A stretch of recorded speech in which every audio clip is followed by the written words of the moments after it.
Thanks for joining us on the Activate and Illuminate podcast with Mel. I'm your host, Mel, and together we are going to be hearing some stories of ordinary people doing a little bit of extraordinary things. Now, whether they've pushed their bodies to extremes, whether they've had personal challenges that they've overcome, you're going to want to hear their stories. So I will say, stay tuned to the end. That's where we ask some of the juiciest questions. And I would also invite you to like, share, and subscribe to anywhere that you listen to your podcasts. I would also invite you to join up for our newsletter on activateandilluminate.com. Thanks for listening, guys. So today, I got the pleasure of speaking with Corrie Bignell. Now, Corrie, she is a former nurse. She has a program called Empower Her. She's an author. She's a retreat host. She left her 20-year medical career, went to Nicaragua. We chat about wealth consciousness. We talk about how her mindset works. One of her quotes, "The mind works like a computer. Don't shame it.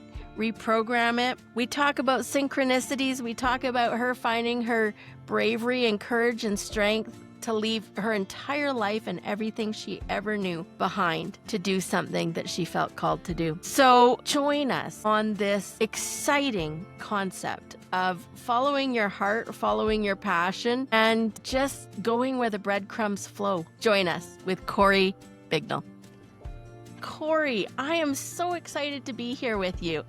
So you guys, Corrie and I admittedly don't know each other very well at all, but we have been connected. And sometimes this is what I'm learning about this podcast and with life, is that sometimes you just have to follow the breadcrumbs of being connected in the synchronicities of what happens in that moment and why we have been connected to talk to each other. So Corrie has an amazing story of, first of all, from the little bit that I know of it, character, courage, and also just starting new things and probably living a life that she possibly couldn't have imagined a little while ago.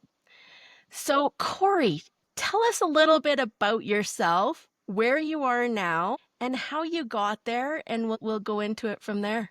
Welcome. Great.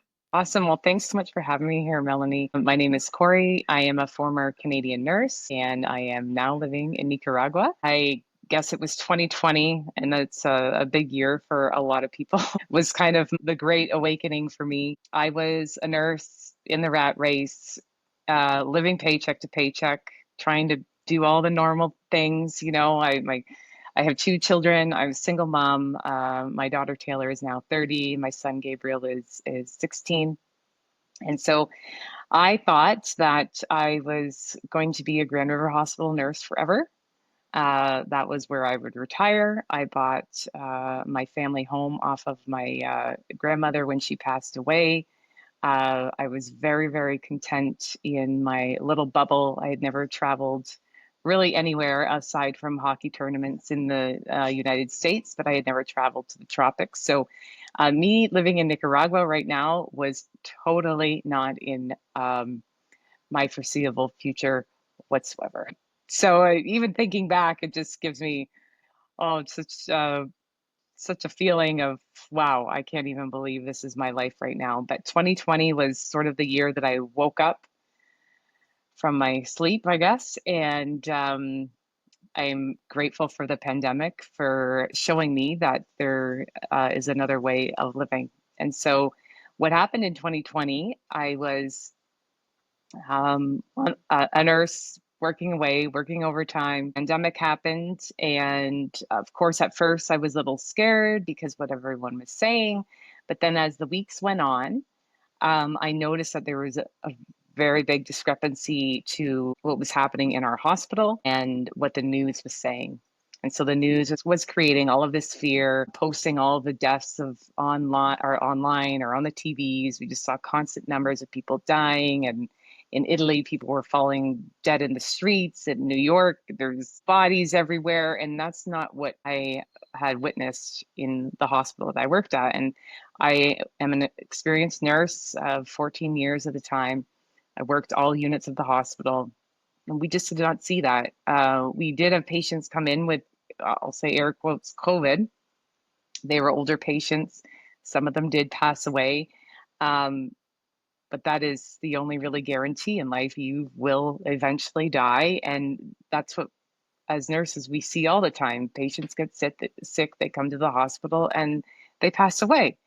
So it was very strange to me. I kind of removed myself and just thought, what is actually going on? It's not making any sense. And then I would talk to some colleagues and they were very convincing to say, oh no, like this is a deadly virus. And I just did not see it. And then it kind of made me feel like, I don't know, I am seeing this in a totally different lens than we do. At the beginning of the pandemic, we didn't even wear masks. And then all of a sudden, the mask mandates came in for the hospital. And then in our region, in Marley region, the mask mandates came in July 2020. And so I would always walk to Starbucks on my break just to get out of the hospital. I just, for the first time in my whole career, I found myself, I wasn't able to handle the frequency of the hospital. I had to remove myself. So I would go for a walk, rain or shine, down to Starbucks, which I don't go to Starbucks anymore, but that was the place that I went, and get an iced coffee. And the day before the mask mandates came into the region, I was welcomed as a frontline hero because, of course, I'm wearing my scrub cap and my scrubs. I'm a hero, and they'll give free cookies and whatever. And the mask mandate came in at midnight that night. I went to the same Starbucks with the same employees working in my same scrubs and with no mask. And they yelled at me from the door, like, "Oh my God!" Like it's only a 24 hours difference. Didn't I didn't expect that, especially because I was a hero the day before. I thought, oh my gosh, what is actually happening here? I walked back. I didn't get a coffee. I left, and I just thought, what happened overnight? Well, the TV, the radio, social media has basically brainwashed, programmed people to think that if you don't have a mask on, you are a villain, even though I was a hero the day before. Like, so what is actually going on here? And then the lockdowns with the children home from school and the parks, you couldn't go to the parks, and they put 2x4s on the basketball net so my son could even play basketball. And so all of this, they were trying to flatten the curve and keep grandma safe and all of that. And it didn't add up because they were making people more ill than they were doing good. Like it was just so crazy to me. And we didn't see these sick patients in the hospital like they would put on the TV. And people have died from the flu for many, many years, and we don't put those numbers on the TV, right? So that wasn't adding up. And then January 2021 came and they were talking about the vaccines and how they were going to make it mandatory for healthcare workers. And I thought, well, this is ridiculous. I don't understand.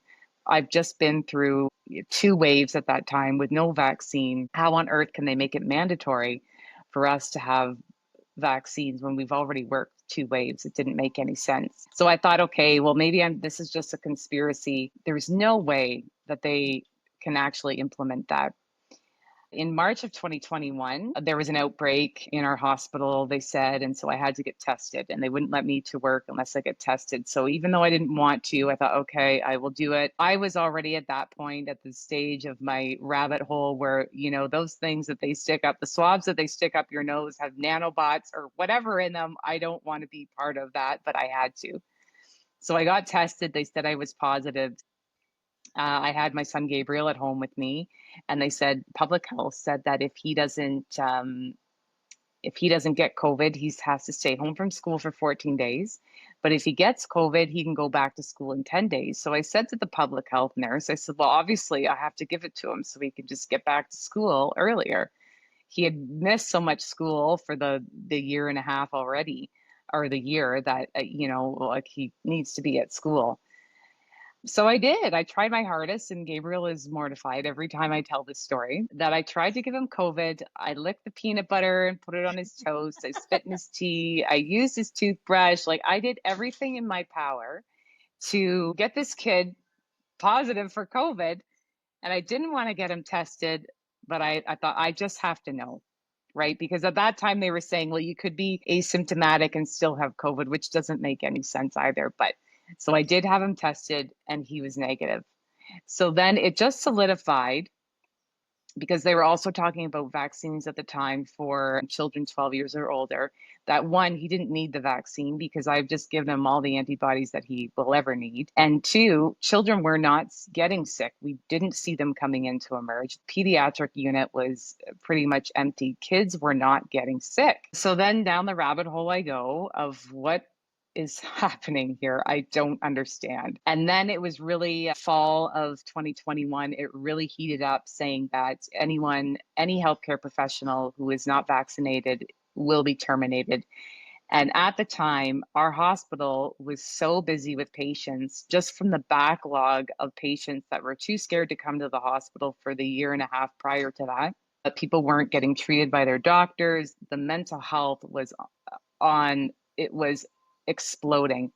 Anxiety, depression, people wanting to commit suicide. We just violent patients. Like, it was terrible. They even had to hire external security to work in the hospital because of these patients. So there was no way that the hospital could fire any employee because we didn't have enough. And then, sure as anything, Medical Directive 6 came out in September 2021. And wording in that was kind of loose wording that it may lead to termination. So it was really up to the individual hospital what they were going to do with that. They didn't actually have to fire us. We could have tested. But Grand River Hospital went through with their terminations, and they placed us on unpaid leave first in October. And then led to terminations 3 weeks later. So my line in the sand was that if they actually place me on unpaid leave, I'm not safe in this country anymore.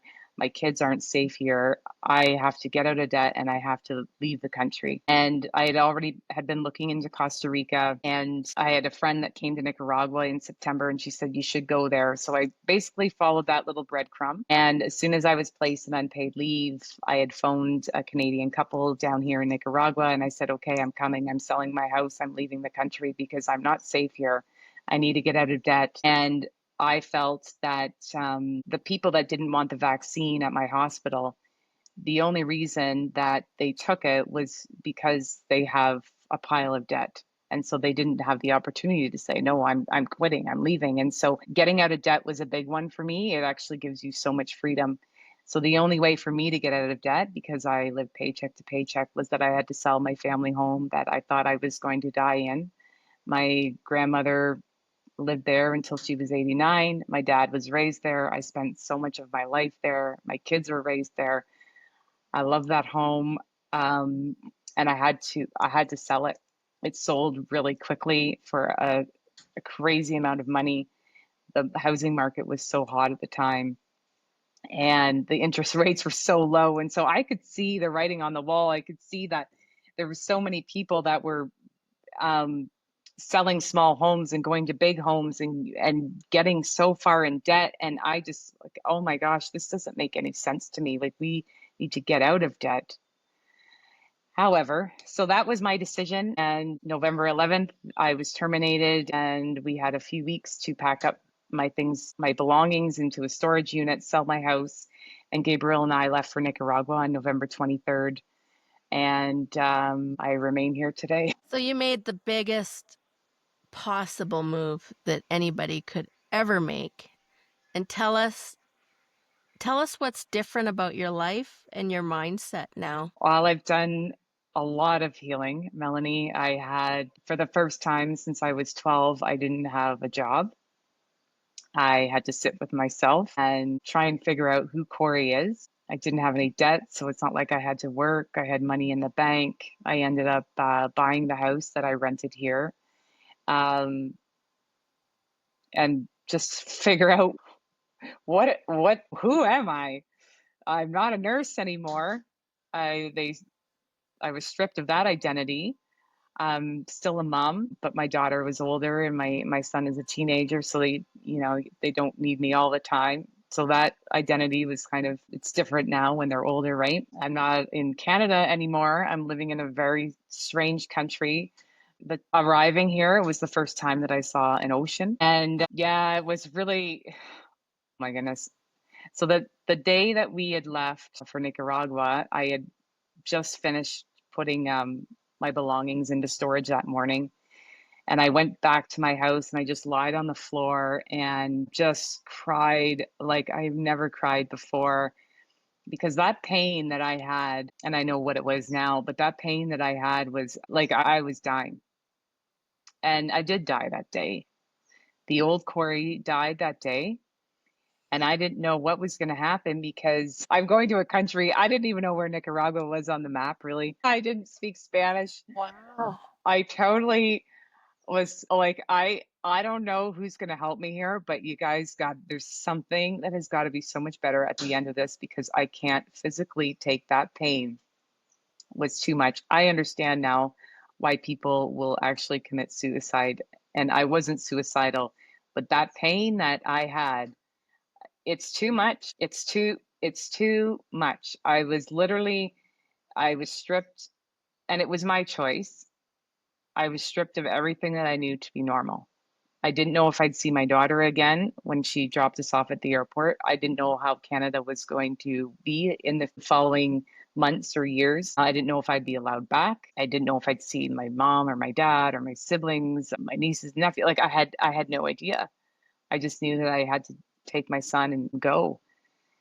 And so when I came here and I went to the ocean the following day, I got to the ocean and I was at peace. Like, oh, okay, so here I am. I don't know what the hell I'm going to do, but I know I feel good right now. And I feel like this is where I have to be.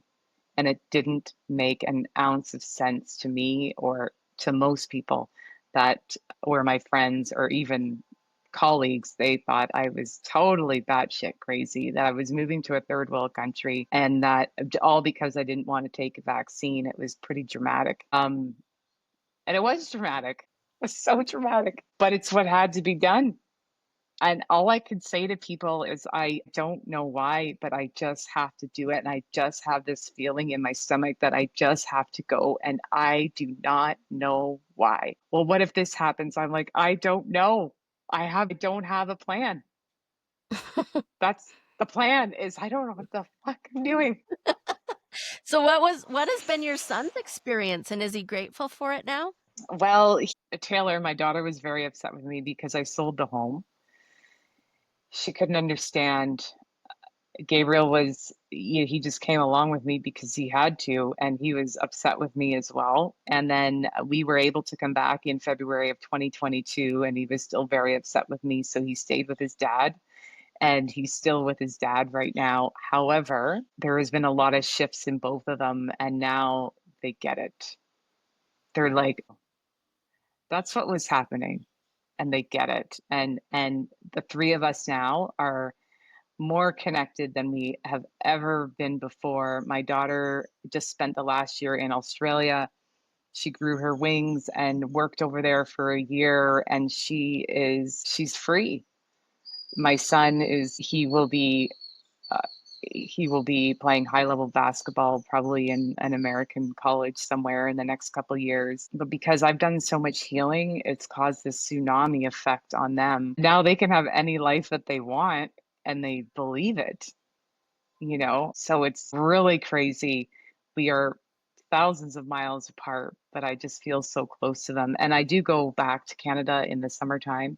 I spend about 4 months there, because I'm free now. And I was pretty fearful back then that Canada was just going to be communist. So I'd never be allowed back in, and I'm not there anymore. Well, I'm a free human, and I'm not playing with those rules anymore.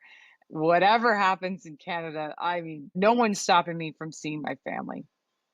okay. And they don't own me anymore, Melanie. They don't own me. What an amazing story, Corey. Like, Thanks. just I had a lot of the same feelings that you did, and I wasn't working in public health, and I had been able to work from home for quite some time, so I didn't have to make some of the hard decisions that I saw other people and people in my family making, and, but it broke my heart, honestly. It was some of the hardest stuff that I witnessed because I just knew that it was taking away. I just saw what it was doing on an energetic level for people. And I saw a little bit more than I think I wanted to as far as just the bigger picture. And it didn't seem rational. It didn't seem, a lot of people thought I was crazy. Maybe still do. Good chance. Um, but to me, when you get that feeling about something, you can't explain it away. You can't if that feeling is for you and you're feeling it, like it's not for anybody else. And it's like this, for you to be able to go now, what do you think your children, the different possibilities that they will have in their life because they saw you trust yourself enough to follow that gut, to follow that, to trust yourself enough to completely disrupt, to do something you didn't necessarily wanna do and you couldn't explain, but to do it anyways because you had to, and you were doing it ultimately for them. This episode brought to you by protandemcanada.lifevantage.com. What if you could turn on your body to work like it was supposed to? What if you could have it remember how to handle toxins, stress, and the environment like it used to when you were young? What if it worked for your pets too? What if this is not about supplementing something that is missing, but activating something that has gone dormant? About actually turning on your body to make these things again. Learn how to activate your body now. Check us out, protandemcanada.lifevantage.com. Yeah, that's how I'm getting so many goosebumps. I have changed the trajectory of their life in that one Yeah. move. And that's what being a mom is about, right? Like just that's the parent is just you want to set your kids up for life. And what I've given them is a gift of freedom, a gift of they can have whatever life they want and and believe it. And it's happening. It's actually happening in real time. My daughter didn't think she's always wanted to live in Australia, and then she broke up with a boyfriend. She left a really good paying job, and she's like, "I'm out of here." And even her dad and her stepmom they were happy that she was going, but they were kind of like, oh, I don't know. And she's like, I got to get out of here. And so just the ripple effect that it's having on my family. My mom today, we're talking about the ripple effect. I kind of thought, okay, I'm doing this for my kids, but my mom today, she's down here in Nicaragua with me. She stays with a missionary lady, and for the last 4 months, she's been really active in the group that I have called Empower Her on School. And she's always been fit, but she doesn't lift weights or do any kind of like exercise. And so for the last 4 months, she's been doing exercise and she's been coming to our live calls. And today we took a lot of video footage of her working out on the beach with rocks and doing push-ups, and she's 67. And so today was like, oh my goodness, my this ripple didn't just go to my children. It's going the other way. It's going to generations before me. Like, holy shit. Like I I'm doing it. I'm doing it. I'm doing it for so many people other than just myself. Like, yes, I had to save myself, but I had to kind of set a bomb off so that it could help my family, and it's working. It's really working. I feel so much emotion when you say that because it's like everything that we're doing in this moment is actually affecting so many generations past and Yeah. so many generations forward, right? It's Yeah. like, and when you talk about your mom being, I mean, and the reality is that like just your little microcosmic unit of your family is not everybody that's going to be affected by this. You've created a community of people. Tell us about that. Yeah, this was so I didn't know what I was going to be doing with my life. I thought, oh, okay, I guess I'm chilling here, and I didn't know. I thought, oh, I bought my first laptop before I left Canada. I'd never had a laptop before. I didn't really even know how to use it. I thought, okay, I'm gonna make money in crypto. Well, that didn't really work out. I lost a lot of money, which is hilarious now because, I know it's all just this poor man's scarcity programming that I had thanks to the church. However, that's a whole other story. And then I took Jason Christoph's coaching, Freedom from Self-Sabotage coaching course. That was in 2023. And then another awakening happened, like, oh my God. So, well, this is interesting. I guess I have to become a coach, and I have to actually coach people on how to reprogram their mind. But before I did that, I actually had to reprogram myself.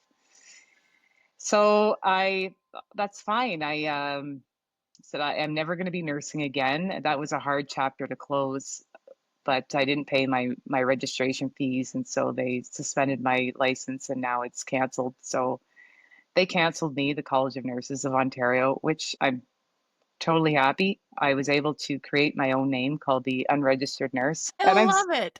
I'm still helping people. I'm still helping people get back to health, but in a totally different way. And I'm not registered. They can't say anything to me. I'm not giving medications. I'm just talking. I'm just living by example. And so I became the unregistered nurse. I had a few friends come down and visit me. And while they were here, I would set them up. We'll do certain little things and go here and there. And then I got thinking, okay, like I'm a coach now.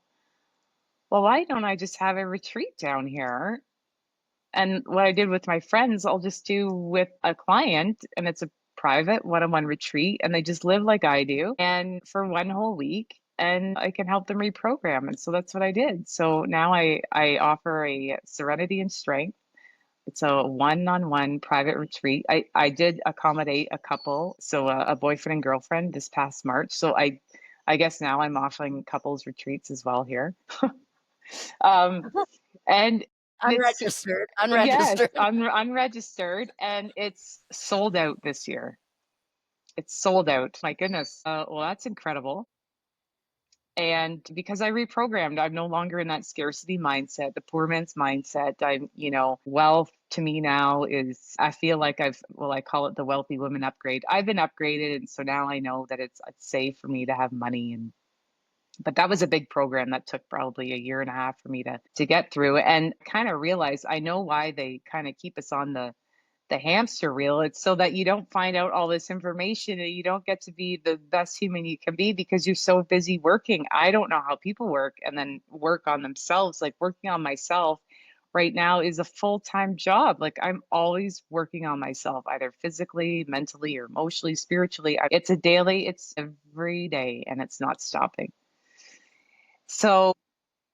So then I had met one of my other mentors, the coaches. Now he's one of my best friends, and him and I have a collaboration, and I call us the best collaboration on the planet. Then Grant Mitchell, he offers personalized hypnosis just for the person. It's got all my information in there. So once I started that last year, I really noticed a big change. And so he encouraged me to get on the school platform, and it was another one of those breadcrumbs, like, oh, I don't have enough content. So then I finally listened to him in January, and I started this platform on school, which is called Empower Her. And now I have 120 members, and the women on there, it's my full-time job, keeping up with my community of women it's all about health, wealth, fitness, nutrition. And the women are just becoming so empowered. They're doing the work.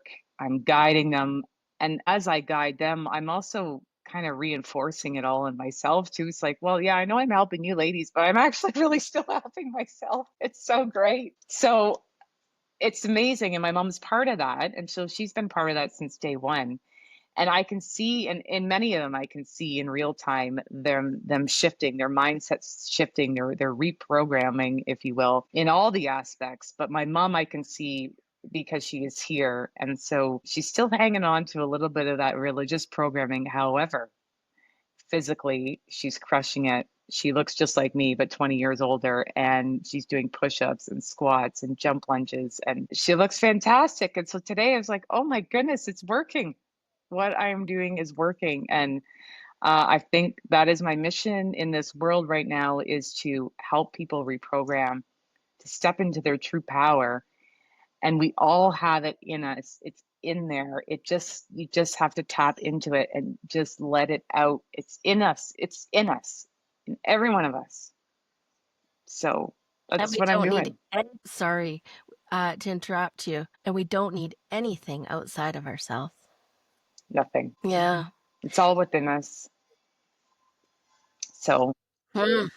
So that's what I'm doing right now. I will sell out my retreats for next season. I've already had a couple of ladies booked for next season, and I just finished writing in the book series, The Sovereign. I'm in volume 2, which is super exciting. And then I was chosen to be the lead author in The Sovereign Volume 5. And so that will be, we're taking applications for that now. And I'm not even an author, but hey, sure, I'm a good leader. Now I know my superpower. I'm so good at leading people. Of course, I can lead people in this book. Everything. And then some people say, oh, it must be nice. You got a lot of money for your house. Well, I lost a lot of it. Oh my God, I did. I totally did. That was a But hard one to admit, but I did. what I find anyways is money is energy. And as soon as you're not really attached to it the same way, it always finds its way back to you. Oh, it's finding its way back to me after many, and maybe even now I'm making mistakes, but I am tapped into the money, the frequency of money, and that old saying, money is the root of all evil. No, actually, that's a lie. That's what they say to keep us poor. Money is the root of all comfort and joy. And the more money I have, the more people I can help. So, Yeah. um, I hear so I have actually reprogrammed myself to be this amazing human, leader, mother. I was single for 10 years before I came down here, and I thought, oh my God, well, and I didn't date. I was celibate for 10 years. I was in too much of the masculine. I went back to school to become a firefighter, and I actually was a firefighter. So I was way too imbalanced. I was so much in the masculine. I wouldn't even get asked on dates. And then I thought, okay, well, now I had to leave the country. And now I'm not even in the country that men speak English. Like, I'm never going to find anyone. But I went back to Canada in 2022, and I found the love of my life. And he's a firefighter. So I think that's why I had to go down that route, was eventually he knew people that I knew, and then I met him at a barbecue, and he is totally like-minded, and he's just the best. He's just the best gift for me. It was really interesting when I first met him. I knew it didn't make any sense because he's a lot older than me. I thought, well, he's not my type at all. So we went kayaking on our first date, it wasn't even a date. I thought it was just us hanging out, and I had fallen out of the kayak, and he had to come hold it for me to get back in. And it was one of those aha moments, like, oh my goodness, I actually need a man's help. I can't do this anymore, because I was in the single woman, I don't need no man program, single mom. I mean, I really had that program badly. And so now I'm out of that, thank goodness. And now I'm like, yes, I do need a man to help me. I just need the masculine energy around, and I step more into my feminine, and, I'm more balanced now than ever before. And Keith is just such a blessing to me and my family. Well, even yesterday was Easter. So Keith picked up my son Gabriel. They went to Taylor's father's house for Easter dinner, and they're all hanging out. So so many good things have happened in my life since COVID. A lot of healing, a lot of relationships that I didn't speak to Taylor's dad for many years, and it's me, Melanie. It's not them. It's Yeah, all right? me. Yeah. We It's are all always the problem. It's like, oh shit, I did all of that. And so now I understand that. Okay, so it's all me. It's all, and it was a hard one for me to understand. But now that I understand it, and now I feel like I'm in this flow, and life is so great. Um, I There's a few family members that are still kind of not in the flow yet, but the ripples are going out. They'll be on the program soon. So yeah.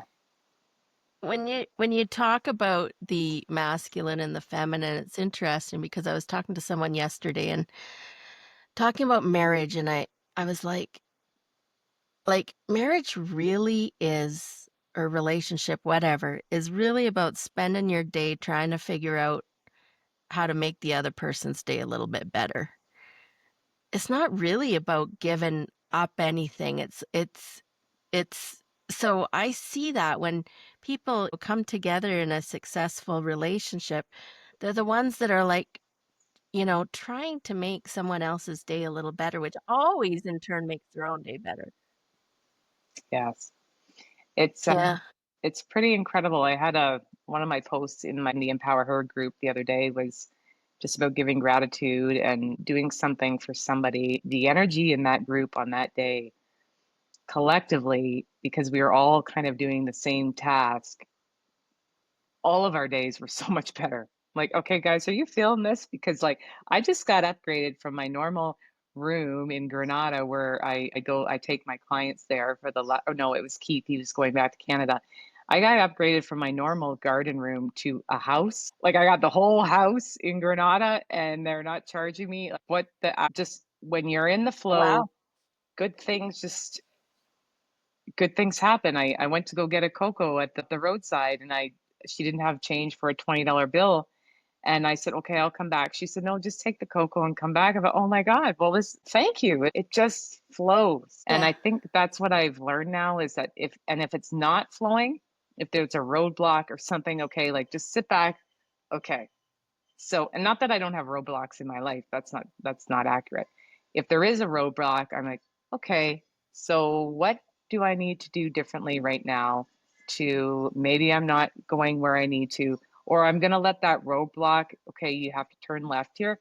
Okay, I'm going to turn left. And then who knows when I'm going to come back around, but I'm able to follow the signs way better than I had before. That's your intuition, right? My intuition, well, I listened to it in Kitchener when I needed to move, and that was a big one. And then I stopped drinking all alcohol almost a year and a half ago. And so my intuition, um, it just talks to me. I'm like, yep, do that, do that. Okay, nope, this doesn't feel good. We're not doing that. I don't want to be here. Oh, no, gotta go over here now. Like now I can listen. Like I feel like I'm a superhuman almost. I saw something on your website. You had said, or maybe it was social media, not sure. You had said the mind works like a computer. Don't shame it, reprogram it. Totally. So our subconscious is like the fastest computer system on the planet, and everyone has one. It's always working 24/7. It never sleeps. So because it's controls your breathing and your heart rate, but it's also taking in everything through your eyes and through your ears. So if you have your TV left on at nighttime, your TV is literally programming you. Um, and that's why it's called a TV program. It is programming you. So I don't watch TV either. And perhaps people might say, well, you must live a boring life. Actually, I don't. My life is a movie and I'm the star of the movie. And it's like Oscar award winning sometimes. Like, well, this is a really good movie today.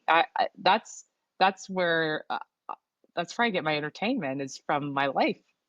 You know, I don't need to watch TV. Well, I actually think the TV is a movie too. And so if you allow yourself to watch it, When I go into a house where the news is on or something like that, I'm the same way as you. We have a TV and I watch it, but it's selective intentional programming. I wouldn't even know how to go on and watch the news. And when I go into a house or an environment where that is happening, I instantly feel so much angst. I can feel everything being dumbed down. I actually think our IQ and everything changes when we are constantly bombarded by the TV. Our Mhm. energy for sure does. Um, and yeah, so good for you. Good for you, Mhm. So I have given up a lot of things, a lot of normal things. But now right?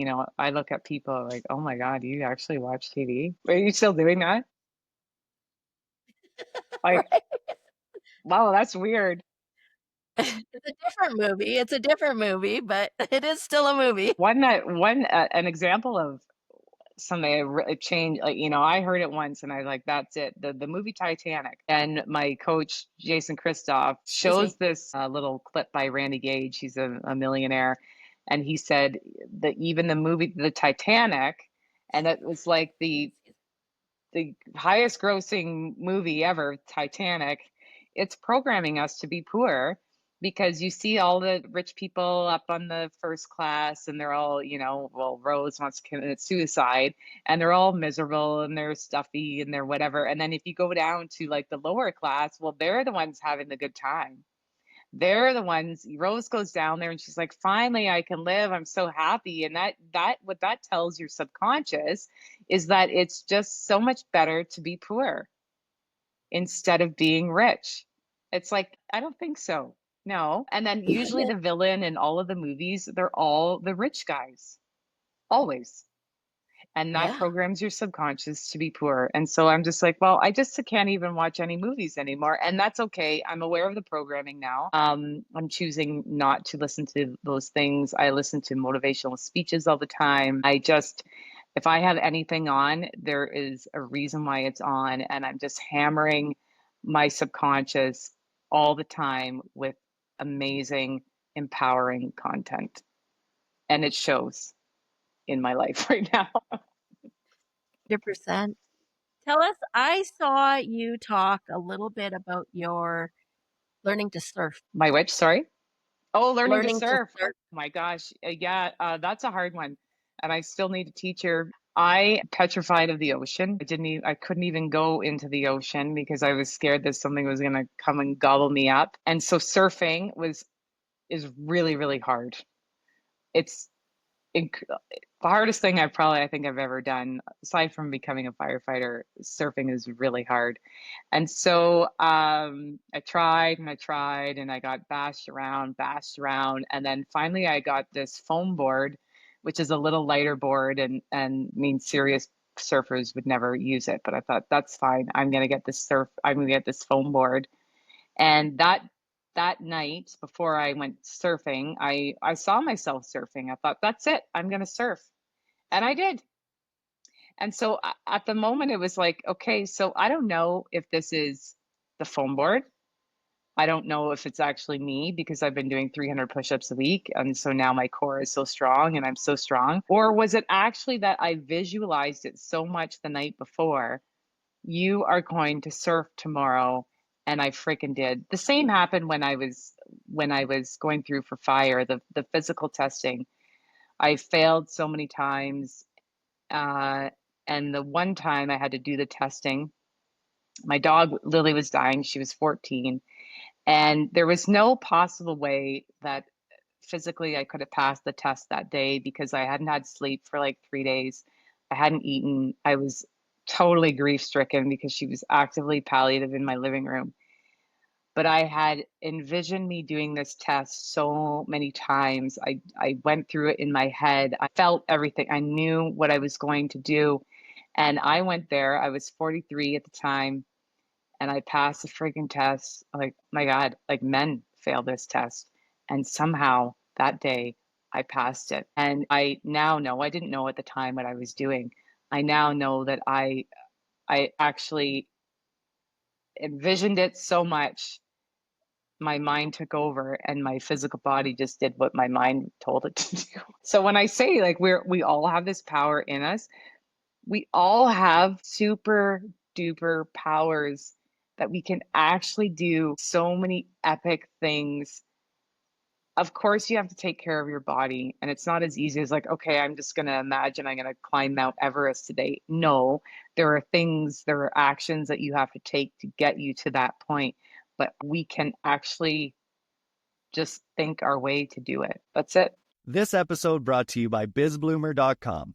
Bizbloomer.com is your friend to small and local businesses, a platform and directory that provides exposure and support to small ma-and-pa type stores or local entrepreneurs, helping them make an impact in their own local communities.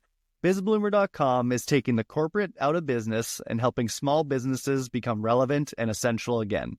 Businesses can get started for free. Search for BizBloomer businesses in your area. Check them out today. BizBloomer.com. That's bizbloomer.com. Yeah, I feel like that is like the ticket to everything. Like, especially right now, particularly over the last 5 years, for me, the main goal was to maintain my energetic frequency. By doing that, however, by crook or hook or, however it was that, and so I just tried as much as possible to, if it's something that made me feel good, tap into the people that make you feel good, tap into the people that, don't require the same amount of effort or that don't give you that feeling. And what you say there, though, is like one step more as far as actually knowing that we are like this, like supercomputer and really capable of just about anything. Anything, Right? anything, like So do you anything. think okay, here's going into the quantum a little bit. Do you think the physical adjusts to the mindset and the thoughts? I think they do. I think the power is from our minds, and then that trickles down to the physical, and it will tell it what to do. In my experience, that is what's happened with me in terms of the firefighting. There was no way my physical body could have done that if my mind wasn't on board with what was happening. And David Goggins, he's a guy that I listen to a lot. He'll tell you that it's your mind. Your physical body can go through anything. I mean, he's a superhuman. He's ran races with broken feet and whatever, and he just does it because his mind is so powerful that it'll take him there. And our minds are so powerful.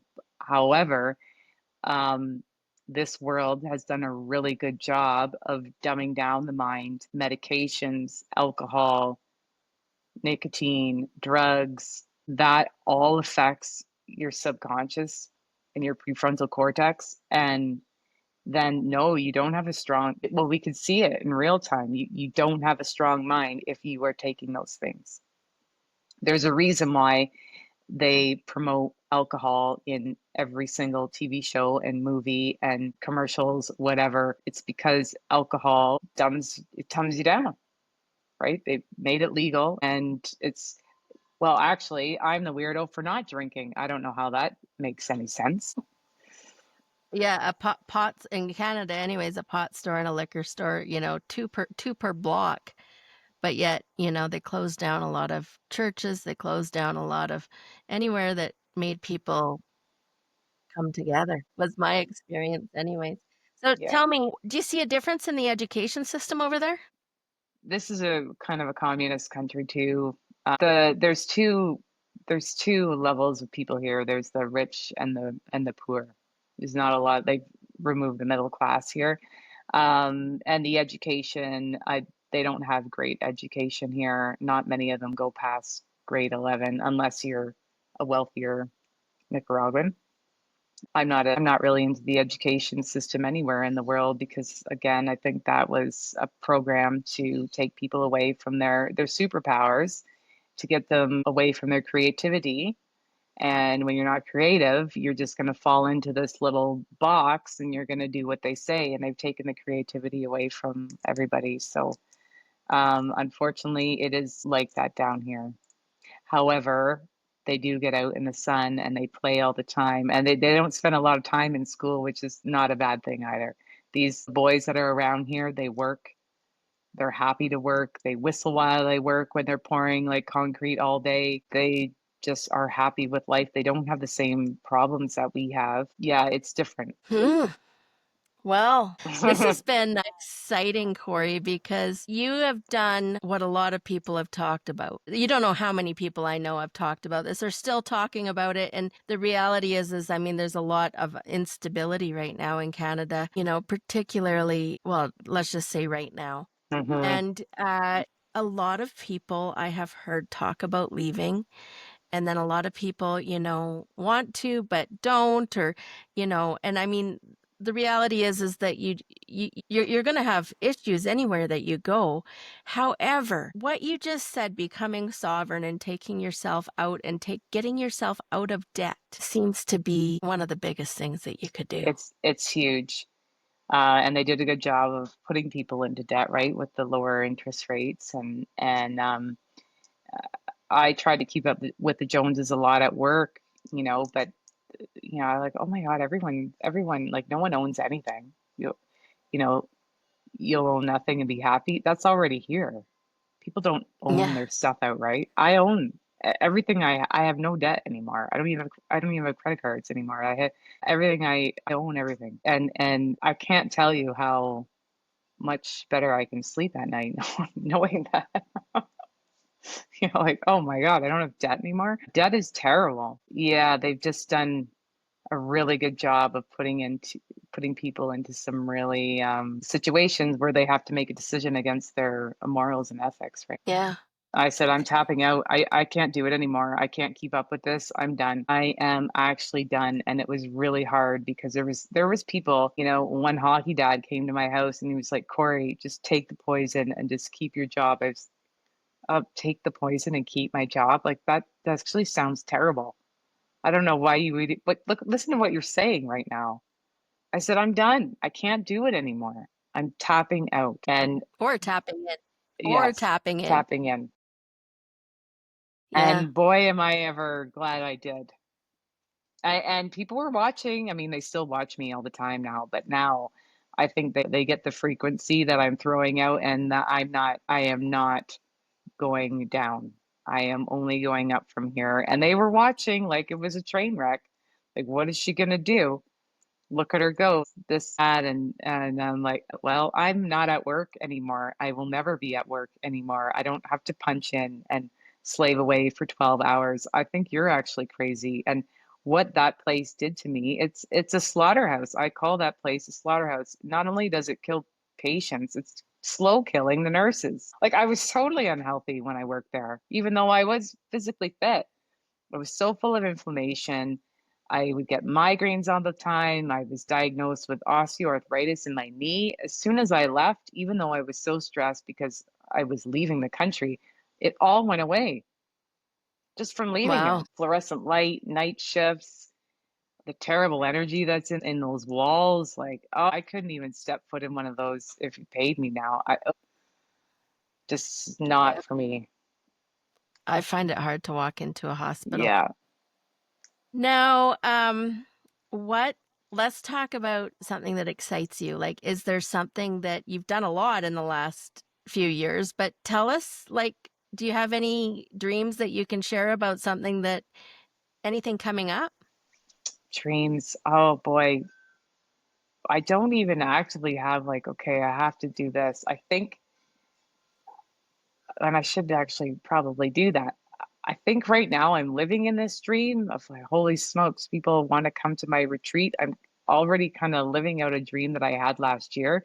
So I'm trying to play catch up on that and then try and think bigger for next year. Where am I going to be next year? Am I going to be traveling the world, speaking to people? I don't even know because I couldn't have even predicted this year. Yeah. I think I'm just surrendering. I am going to make a lot of money. I'm going to help a lot of people. And I'm just going to keep working hard every single day. There's no days off. I don't have days off. I grind every single day and I love it. That's the thing. I love this work, whatever my work is. Well, I could not think of a better way to live, honestly. Like when it's not work and you're just enjoying the moment and being there and obviously making a difference in so many people's lives, that excites me. So tell us how, if people are listening to this and they want to connect to you, of course, we're going to have a whole bunch of stuff in the show notes, but for people that that don't ever look at those and want to hear it, tell us how people can connect with you, Corrie. I am on Instagram at Corrie Bignell, and my website is theunregisternurse.ca.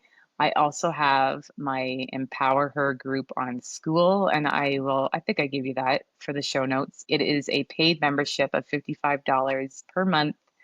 It is packed with so much information, monthly challenges. Right now, we have a Wealthy Women Upgrade 4-week challenge going on. It's all about fitness, nutrition, wealth. I have special guests 2 times a week or 2 times a month, and some really awesome guests that are coming on and speaking. It's all recorded.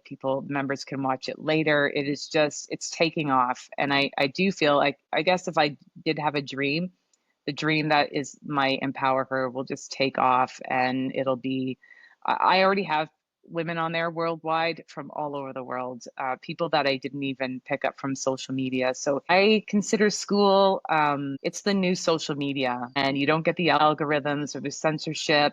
It's certainly pulled me away from social media. And I know a lot of my members are at the phase where like we don't want to be on social media anymore. It's negative. We're here and we know it's all positive. There's a few rules and there's no negativity. That's the rule number one. And it's all positive. Women uplifting women empowering women, and it's not just me doing the work, it's the women in there too.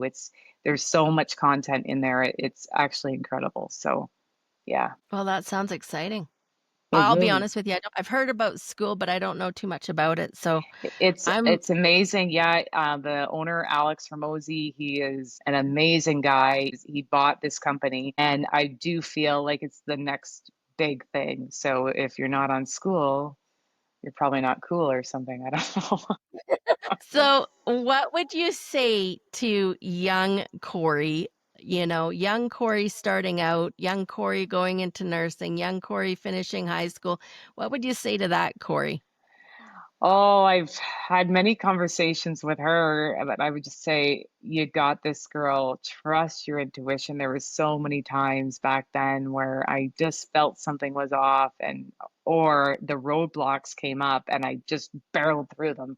Like how many times did I? They're like, oh, here she goes again. Just not, right through them, not go around, just right through them. So I think that would be my advice for her. Just take the roadblock as a sign and go on your detour. Go the different way. Yeah. Well, you've certainly done that. And this is an exciting detour.